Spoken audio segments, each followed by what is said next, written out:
Bonjour Marie-Claire. Bonjour. Donc vous m'avez dit que vous travaillez actuellement dans un IFAS. Oui. Donc est-ce que vous pouvez me dire un petit peu plus quelle est votre activité? Donc je travaille dans un IFAS, un institut de formation aide-soignant, où je suis formatrice et je fais beaucoup de cours, beaucoup de TP, on va aussi sur les terrains pour former les élèves. D'accord. Et qu'est-ce qui vous a donné envie de venir aujourd'hui à ce rendez-vous? En tant qu'institut de formation, nous allons être évalués. On a déjà eu un petit peu les critères qui allaient être évalués. On nous a proposé de faire une aide, d'avoir des gens qui nous aident à faire cette évaluation.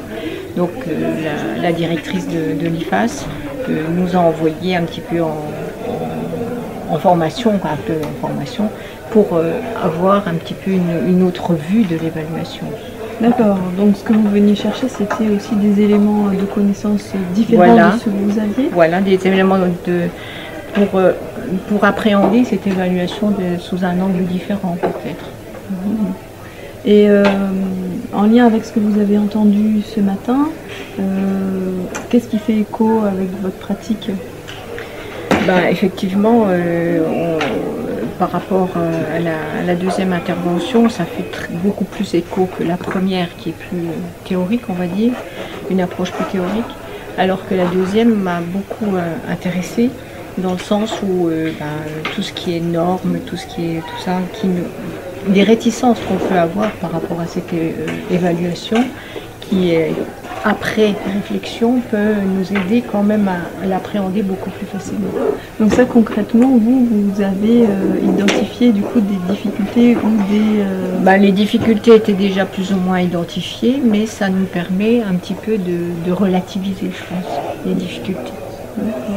Et concernant l'atelier de cet après-midi, vous avez choisi? Oui, on a choisi Madame... je sais plus son nom. Anne Jorot, Anne Jorot, oui. Donc, mais on ne sait pas trop comment ça va s'organiser par rapport à l'atelier. D'accord. C'est vrai que l'atelier va être essentiellement centré sur des échanges entre les participants. D'accord. Donc c'est un deuxième temps du rendez-vous. C'est vrai que les échanges aussi vus sous un autre angle avec d'autres, peut-être d'un institut de formation, avec d'autres personnes qui interviennent dans l'éducation, effectivement, ça peut être intéressant aussi. D'accord. Et est-ce qu'il y a des éléments là que vous allez pouvoir réexploiter ou amener dans votre métier déjà aujourd'hui? Aujourd'hui, par rapport à faire parce que maintenant ce qu'il va falloir faire, c'est commencer par faire, c'est l'auto-évaluation.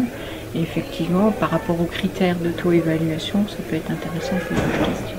D'accord, de se poser des questions un petit peu plus en profondeur. Voilà, et puis plus pratique peut-être. Et plus pratique. Eh bien, merci beaucoup Marie-Claire. De rien.